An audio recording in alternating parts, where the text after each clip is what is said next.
ಕಳೆದ 2 ವರ್ಷಗಳಿಂದ ನಿರಂತರವಾಗಿ ನಿಮ್ಮ ಸಹಾಯದೊಂದಿಗೆ ಸರ್ವದ ದಲಿತ ಸಂಘರ್ಷ ಸಮಿತಿ ಮತ್ತು ಶಂಕರಗೊಪ್ಪ ಗ್ರಾಮದ ಗ್ರಾಮಸ್ಥರ ಸಮ್ಮುಖದಲ್ಲಿ ಶಂಕರಗೊಪ್ಪ ಗ್ರಾಮದ ಕೆಲವು ಇನಾಮ್ ಭೂಮಿಗಳಿಗೆ ಸಂಬಂಧಪಟ್ಟಂತೆ ನಿರಂತರವಾಗಿ ಹೋರಾಟ ಮಾಡ್ತಾ ಇದೆ. ಇದರ ಫಲವಾಗಿ ಹಿಂದಿನ ಎಸಿ ಆಗಿರ್ತಕ್ಕಂಥ ಯತೀಶ್ ಕುಮಾರ್ ಸರ್ ಅವರು ರೈತರಿಗೆ ನ್ಯಾಯವನ್ನ ಒದಗಿಸಿಕೊಟ್ಟಿದ್ರು. ಇದರ ವಿರುದ್ಧವಾಗಿ ಏನು ನಕಲಿಯ ಭೂಮಾಲೀಕ ಕೃಷ್ಣಮೂರ್ತಿ ನಾಡಗೇರಿ ಇವರ ಹೆಂಡತಿ ಆಗಿರ್ತಕ್ಕಂಥ ಕಾಶಿಬಾಯಿ ಮತ್ತು ಅವರ ಮಗನಾಗಿರ್ತಕ್ಕಂಥ ರಮೇಶ್ ನಾಡಗೇರಿ ಎಂಬುವರು ಒಂದು ಸುಳ್ಳು ದಾಖಲೆಯನ್ನ ಸೃಷ್ಟಿ ಮಾಡಿಕೊಂಡು ಇವರು ಅಪೀಲ್ ಹೋಗಿದ್ರು. ಆ ರೆಕಾರ್ಡ್ ಅನ್ನು ನೋಡ್ಬಿಟ್ಟು ಅಂದಿನ ಡಿಸಿ ಅವರು ಮೂಲ ದಾಖಲೆಗಳ ನೈಜತೆಯನ್ನ ಪರಿಶೀಲಿಸಿ ಉಭಯೇತರಿಗೆ ಅವಕಾಶವನ್ನ ಕೊಟ್ಟು ಇದನ್ನ ಇತ್ಯರ್ಥಪಡಿಸಿ ಅಂತೇಳಿ ಮಾನ್ಯ ಉಪವಿಭಾಗಾಧಿಕಾರಿಗಳಿಗೆ ಇದನ್ನ ನಿರ್ದೇಶನ ನೀಡ್ತಾರೆ. ಅದರ ಆಧಾರದಲ್ಲಿ ಈಗಿರ್ತಕ್ಕಂಥ ಎಸಿ ಅವರಾಗಿರ್ತಕ್ಕಂಥ ವೀರೇಶ್ ಕುಮಾರ್ ಅವರು ಇದನ್ನ ದಾಖಲೆಗಳನ್ನ ಪರಿಶೀಲನೆ ಮಾಡದೇನೆ ಕೇವಲ ಇಬ್ಬರಿಗೂ ನೋಟಿಸ್ ಅನ್ನ ಜಾರಿ ಮಾಡಿ ಏನು ಜಿಲ್ಲಾಧಿಕಾರಿಗಳ ನಿರ್ದೇಶನ ಇತ್ತು, ಮೂಲ ದಾಖಲೆಗಳ ನೈಜತೆಯನ್ನ ಪರಿಶೀಲಿಸಿ ಅಂತ ಇತ್ತು. ಅದರ ಅಡಿಯಲ್ಲಿ ಈಗ ಇರ್ತಕ್ಕಂಥ ಸೊರಬದ ತಹಸೀಲ್ದಾರ್ ಅವರು ಇದರ ನೈಜತೆ ಪರಿಶೀಲನೆ ಮಾಡೋದಕ್ಕೋಸ್ಕರ ಸೊರಬದಲ್ಲಿದ್ದ ಅಭಿಲೇಖಾಲಯದ ದಾಖಲಾತಿಗಳನ್ನ ಪರಿಶೀಲನೆ ಮಾಡಿ ಇವರು ಡೂಪ್ಲಿಕೇಟ್ ದಾಖಲೆಗಳನ್ನ ಬ್ರಿಗೇಡ್ ಕಾಪಿಯನ್ನ ಹಾಜರುಪಡಿಸಿದ್ದಾರೆ. ಈ ದಾಖಲೆ ಸಂಬಂಧಪಟ್ಟಂತೆ ನಮ್ಮ ಕಚೇರಿಯ ಕಡತದಲ್ಲಿ ಯಾವುದೂ ಕೂಡ ನಮೂದಾಗಿಲ್ಲ. ಇದು ಡೂಪ್ಲಿಕೇಟ್ ರೀತಿಯಲ್ಲೇ ಕಾಣುತ್ತೆ. ಹಾಗಾಗಿ ಇದರ ಏನು ಸಹಿ ಇದೆ ಅಂದಿನ 2004ರ ತಹಸೀಲ್ದಾರ್ ಭಗವಾನ್ ಅಂತ ಭಗವಾನ್ ಅನ್ನೋ ತಹಸೀಲ್ದಾರ್ ಸಿಗ್ನೇಚರ್ ಇತ್ತು. ಇದು ವಿಧಿ ವಿಜ್ಞಾನ ಪ್ರಯೋಗಾಲಯಕ್ಕೆ ಕಳಿಸಬೇಕು ಅಭಿಪ್ರಾಯಿಸಿ ಎಸಿಗೆ ಬರೀತಾರೆ. ಈ ಪ್ರಕರಣ ನಡೀತಾ ಇತ್ತು. ಆ ಸಂದರ್ಭದಲ್ಲಿ ನಮ್ಮ ರೈತರ ಪರವಾಗಿರ್ತಕ್ಕಂಥ ವಕೀಲರು ಈ ಕಾಪಿಯನ್ನು ಹಾಜರುಪಡಿಸಿದ್ರು. ಆದ್ರೆ ಆ ಸಂದರ್ಭದಲ್ಲಿ ಅದೇ ಎಸಿ ಮಾನ್ಯ ಜಿಲ್ಲಾಧಿಕಾರಿಗಳಿಗೆ ಬರೀತಾರೆ, ಈ ಡಿಗೆಂಟ್ ಕಾಪಿ ಇವತ್ತು ಡೂಪ್ಲಿಕೇಟ್ ಅಂತ ಹರಿದಾಡ್ತಾ ಇದೆ. ಮಾನ್ಯ ಜಿಲ್ಲಾಧಿಕಾರಿ ಡೈರೆಕ್ಷನ್ ಕೊಟ್ಟಿದ್ರು, ಅದನ್ನ ವಿಧಿ ವಿಜ್ಞಾನ ಪ್ರಯೋಗಾಲಯಕ್ಕೆ ಕಳಿಸ್ಬೇಕಂತ ಇದೇ ಎಸಿ ಬರೀತಾರೆ. ಆದರೆ ಈ FSL ರಿಪೋರ್ಟ್ ಬರುವ ಪೂರ್ವದಲ್ಲೇ, ಇನ್ನೂ ಕೂಡ ಇದು ಡಿಸಿ ಆಫೀಸಲ್ಲೇ ಇದೆ, ಇದು ಬರುವ ಪೂರ್ವದಲ್ಲೇನೆ ತರಾತುರಿಯಲ್ಲಿ ಈಗಿರ್ತಕ್ಕಂಥ ಎಸಿ ಆಗಿರ್ತಕ್ಕಂಥ ವೀರೇಶ್ ಕುಮಾರ್ ಅವರು ಬಹಳ ಉತ್ಸುಕರಾಗಿ ಈ ಪ್ರಕರಣವನ್ನ ಇತ್ಯರ್ಥಪಡಿಸಿದ್ದಾರೆ. ಯಾರ ಪರವಾಗಿ ಅಂದ್ರೆ ಯಾರು ಡೂಪ್ಲಿಕೇಟ್ ದಾಖಲೆಗಳನ್ನ ಹಾಜರುಪಡಿಸಿದ್ರು ಅವರ ಪರವಾಗಿ ಮಾಡಿದ್ದಾರೆ. ಅಂದ್ರೆ ಅವರೇ ಇವರು ಜಿಲ್ಲಾಧಿಕಾರಿ ಲೆಟರ್ ಬರೀತಾರೆ, ಸೊರಬದ ಅಭಿಲೇಖಾಲಯದಲ್ಲಿ ಇವರು ಹಾಜರುಪಡಿಸಿರ್ತಕ್ಕಂಥ ದಾಖಲೆ ಯಾವುದೂ ನಮೂದಿಲ್ಲ ಅಂತ ಅವರೇ ಇಲ್ಲಿ FSL ಬರೀತಾರೆ. ಇಲ್ಲಿ ಪ್ರಕರಣವನ್ನ ನಕಲಿ ದಾಖಲೆ ಹಾಜರುಪಡಿಸಿದ್ರು ಅದು ಮರು ಮಂಜೂರಾತಿ ಆಗಿದೆ ಅಂತೇಳಿ ಹೇಳ್ತಾರೆ. ಆದ್ರೆ ನಿನ್ನೆ ದಿನ ಇವರು ಮರು ಮಂಜೂರಾತಿ ಆದೇಶ ಬರೀತಾರೆ, ಏನಂತ ಹೇಳ್ತಾರೆ ಅಂತಂದ್ರೆ ಸಮರ್ಪಕ ದಾಖಲೆಗಳನ್ನ ಪುನರ್ ಪರಿಶೀಲಿಸಿ ನಿಯಮಾನುಸಾರ ಕ್ರಮ ಕೈಗೊಳ್ಳಲು ತಹಸೀಲ್ದಾರ್ ಅವರು ನಿರ್ದೇಶಿಸಿ ಆದೇಶದಿಂದ ಬರೀತಾರೆ. ಆದರೆ ತಹಸೀಲ್ದಾರ್ ಅವರು ದಾಖಲೆಗಳನ್ನ ಪರಿಶೀಲನೆ ಮಾಡೋದಕ್ಕೆ ಅವಕಾಶ ಕೊಡದೇನೆ ಎಸಿ ಅವರೇ ಇದನ್ನ ಲಾಗಿನ್ ನಲ್ಲಿ ಪುಟಪ್ ಮಾಡಿ ಬರೀ ತಂಬಿಗೆ ಇಲ್ಲಿ ಕೊಟ್ಟು ಪಾಣಿಯನ್ನ 24 ಗಂಟೆಯಲ್ಲಿ ಪಾಣಿ ಮಾಡಿದ್ದಾರೆ. ಒಂದು. ಎರಡನೇದಾಗಿ ಇವತ್ತು ಈ ಜಿಲ್ಲೆಯಲ್ಲಿ ಅನೇಕ ಹೋರಾಟಗಳು ಇತ್ತೀಚಿನ ದಿನಗಳಲ್ಲಿ ನಡೀತಾ ಇದೆ. ನಕಲಿ ದಾಖಲೆಗಳ ಸೃಷ್ಟಿ ಹಾವಳಿ ನಡೀತಾ ಇದೆ ಅಂತ ಹೇಳಿ ಎಸಿ ಮುಂಭಾಗದಲ್ಲಿ ಹಲವಾರು ಪ್ರಕರಣ ನಡೆದಿದೆ. ಆದ್ರೆ ಈ ನಕಲಿ ದಾಖಲೆಗಳ ಕಿಂಗ್ ಪಿನ್ ಈ ಎಸಿ ವೀರೇಶ್ ಕುಮಾರ್ ಅಂತಾನೆ ನಾವು ಹೇಳ್ಬೋದು. ಯಾಕಂದ್ರೆ ಅವರೇ ನಕಲಿ ದಾಖಲೆಗಳಿಗೆ FSL ಬರೀರಿ ಅಂತ ಹೇಳ್ತಾರೆ. ಒಂದ್ ಕಡೆ ಬರಕ್ಕಿಂತ ಪೂರ್ವದಲ್ಲಿ ಇವರು ಆದೇಶ ಮಾಡ್ತಾರೆ. ಅಂದ್ರೆ ಈ ಎಲ್ಲಾ ನಕಲಿ ದಾಖಲೆಗಳ ಕಿಂಗ್ ಪಿನ್ ಈ ಎಸಿ ವೀರೇಶ್ ಕುಮಾರ್ ಅಂತ ಹೇಳಿ ನಾವು ಇಲ್ಲಿ ಅನುಮಾನಕ್ಕೆ ಆಸ್ಪದ ಕಾಣ್ತಾ ಇದೆ. ಒಬ್ಬ ಅಧಿಕಾರಿ ನ್ಯಾಯಯುತವಾಗಿ ನ್ಯಾಯ ಕೊಡ್ಲಿ ಅಂತ ಒಂದು ಹುದ್ದೆಯಲ್ಲಿ ಕೂರಿಸಿದ್ರೆ ಈ ವೀರೇಶ್ ಕುಮಾರ್ ಅಂತ ವ್ಯಕ್ತಿ ರೈತರಿಗೆ ಮೋಸ ಮಾಡೋದಕ್ಕೋಸ್ಕರ ದಾಖಲೆಗಳನ್ನ ಯಾರು ಸೃಷ್ಟಿ ಮಾಡಿ ಇವತ್ತು ಹಾಜರುಪಡಿಸ್ತಾ ಇದ್ದಾರೆ ಅವರ ಪರವಾಗಿ ನ್ಯಾಯ ಹೇಳ್ತಾ ಇದ್ದಾರೆ ಅಂತಂದ್ರೆ ಈತನಿಗೆ ಸರ್ಕಾರ ಕೊಡುವಂತ ಸಂಬಳ ಸಾಕಾಗ್ತಾ ಇಲ್ಲ. ಯಾರೋ ಒಬ್ಬ ಎಂಜಲು ಕಾಸಿಗೆ ಆಸೆ ಪಟ್ಟು ಇಲ್ಲಿ ಉದ್ದೇಶಪೂರ್ವಕವಾಗಿ ದಾಖಲೆಗಳನ್ನ ತಿರುಚಿ ರೈತರ ವಿರುದ್ಧವಾಗಿ ದಾಖಲೆಗಳ ವಿರುದ್ಧವಾಗಿ ಆದೇಶವನ್ನ ನೀಡ್ತಾ ಇದ್ದಾರೆ. ಅಂದ್ರೆ ಇವರಿಗೆ ನ್ಯಾಯಸ್ಥಾನದಲ್ಲಿ ಕೂತು ನೀಡುವಂತ ನ್ಯಾಯ ಇಂಪಾರ್ಟೆಂಟ್ ಅಲ್ಲ, ಅವರಿಗೆ ಎಂಜಲು ಕಾಸು ಕೊಡುವುದೇ ಇಂಪಾರ್ಟೆಂಟ್. ದುಡ್ಡು ಕೊಟ್ರೆ ಯಾರು ಬೇಕಾದ್ರೂ ಬರೀಬಹುದು. ಇವರ ಹಲವಾರು ಪ್ರಕರಣಗಳು ನಮ್ಮ ಹತ್ರ ಇವೆ. ಕಾನೂನು ಹೇಳುತ್ತೆ ಯಾವುದೇ ಬುನಿಯಾ ಮಂಡಳಿಯ 7 ಮತ್ತು 7A ಅರ್ಜಿ ಇದ್ದಾಗ ಯಾವುದೇ ಖಾತೆ ಬದಲಾವಣೆ ಮಾಡುವಂತ ಸರ್ಕಾರದ ಸ್ಪಷ್ಟ ಗೈಡ್ಲೈನ್ ಇದೆ.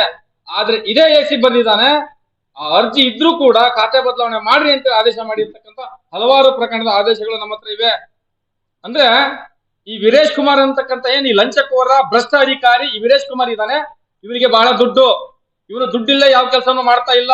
ಆದ್ರೆ ಈ ಎಲ್ಲಾ ಪ್ರಕರಣಗಳ ಬಗ್ಗೆ ಹೋಗಿ ಕೇಳಿದ್ರೆ ಮೇಲ್ಗಡೆ ಕೋರ್ಟ್ ಇದೆ, ನೀವು ಅಪೀಲ್ ಹೋಗಿ ಅಂತ ಹೇಳ್ತಾನೆ.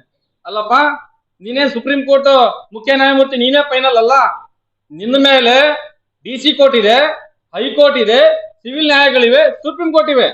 ನಾವು ಅಪೀಲ್ ಹೋಗೋದು ನಮ್ಗೆ ಗೊತ್ತಿದೆ. ಎಲ್ಲ ಯಾವುದೇ ಬಾಧಿತರಾದ್ರೂ ಕೂಡ ಅವರು ನೀನು ಹೇಳಿದ್ರು ಹೋಗ್ತಾರೆ, ಹೇಳದೇ ಇದ್ರು ಹೋಗ್ತಾರೆ.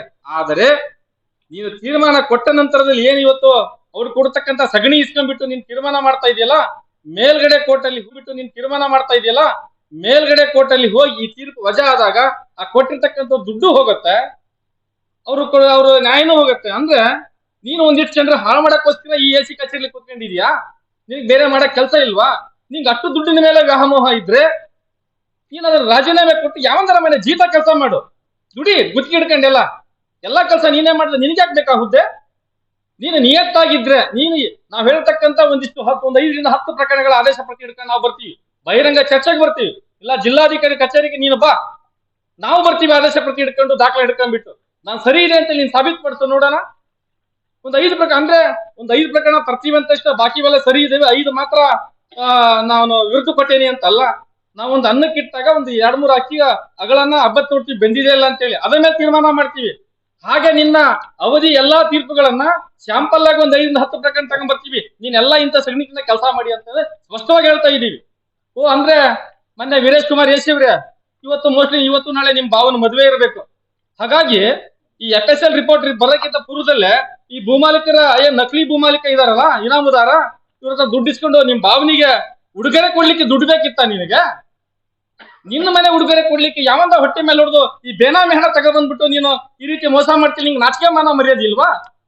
ಸ್ವಲ್ಪನಾರು ಈ ಕಿಂಚಿತ್ ಇಲ್ವಾ ನಿನಗೇನಾರು ಇದ್ರೆ ನೀ ನ್ಯಾಯಯುತವಾಗಿ ಈ ಪ್ರಕರಣದಲ್ಲಿ ಏನು ಈ ಶಂಕರಪ್ಪ ಪ್ರಕರಣದಲ್ಲಿ ನೀನ್ ನ್ಯಾಯಯುತ ತೀರ್ಮಾನ ಕೊಟ್ಟೇನಿ, ನಾನು ಲಂಚ ಪಡೆದಿಲ್ಲ ಅನ್ನೋಂಥದ್ದು ಏನಾದ್ರ ನಿನಗೆ ಸ್ವಾಭಿಮಾನ ಅನ್ನೋದಿದ್ರೆ, ಏನು ಕಳೆದ 2 ತಿಂಗಳ ಹಿಂದೆ ನೀನು ಅದೇ ಸಾಗರದಲ್ಲಿ ಆಡಳಿತಾಧಿಕಾರಿಯಾಗಿ ಮಾರಿ ಯಾತ್ರೆ ಮಾಡಿದಲ್ವಾ, ನಿನಗೆ ಅಷ್ಟು ಸ್ವಾಭಿಮಾನ ಅನ್ನೋದಿದ್ರೆ, ನೀ ನ್ಯಾಯಯುತ ಇದೆಯಾ ಅನ್ನೋದಾದ್ರೆ ಅದೇ ಮಾರಿಕಂಬೆ ತಲೆ ಮೇಲೆ ಕೈ ಇಟ್ಟು ಹೇಳು ನೋಡೋದ್ರ ನಾನು ಲಂಚ ಪಡೆದಿಲ್ಲ, ನ್ಯಾಯಯುತ ತೀರ್ಮಾನ ಕೊಟ್ಟಿದ್ದು ನೀನ್ ಹೇಳಕ್ ರೆಡಿ ಇದೆಯಾ? ನಾವು ನಿನಗೆ ಬೇಕಾದ್ರೆ ಬರ್ತೀವಿ, ಸವಾಲ್ ಹಾಕ್ತೀವಿ ನಿನಗೆ. ನೀನ್ ಬಂದು ಪ್ರಮಾಣ ಮಾಡೋ ದೇವಸ್ಥಾನ ಮೇಲೆ ಇದೆಯಾ ನಿನಗೆ ಮಾನ ಮರ್ಯಾದೆ? ನಿನ್ನ ವಿರುದ್ಧ ಹೋರಾಟ ಮಾಡ್ಲಿಕ್ಕೆ ಇವತ್ತು ದಲಿತ ಸಂಘರ್ಷ ಸಮಿತಿ ರೆಡಿಯಾಗಿದೆ, ಸಿದ್ಧವಾಗಿದೆ. ಏನು ಇವತ್ತು ಬರತಕ್ಕಂತ ಸೋಮವಾರ 27ನೇ ತಾರೀಕು ಈ ಜಿಲ್ಲೆಯ ಜಿಲ್ಲಾಧಿಕಾರಿ ಕಚೇರಿ ಮುಂಭಾಗದಲ್ಲಿ ಏನು ಈ ವೀರೇಶ್ ಕುಮಾರ್ ಅಂತಕ್ಕಂಥ AC ಹಲವಾರು ಪ್ರಕರಣಗಳಲ್ಲಿ ಲಂಚವನ್ನ ಪಡೆದು ನಕಲಿ ದಾಖಲೆಗಳಿಗೆ ಸಹಕಾರ ಕೊಡ್ತಕ್ಕಂಥ ಈ ಕಿಂಗ್ ಪಿನ್ ಇದ್ದಾನೆ, ಇವರ ವಿರುದ್ಧ ಇವತ್ತು ಜಿಲ್ಲಾಧಿಕಾರಿಗಳ ಕಚೇರಿ ಮುಂಭಾಗದಲ್ಲಿ ಸೋಮವಾರ ದಿವಸ ಹೋರಾಟ ಹಮ್ಮಿಕೊಂಡಿದ್ದೇವೆ.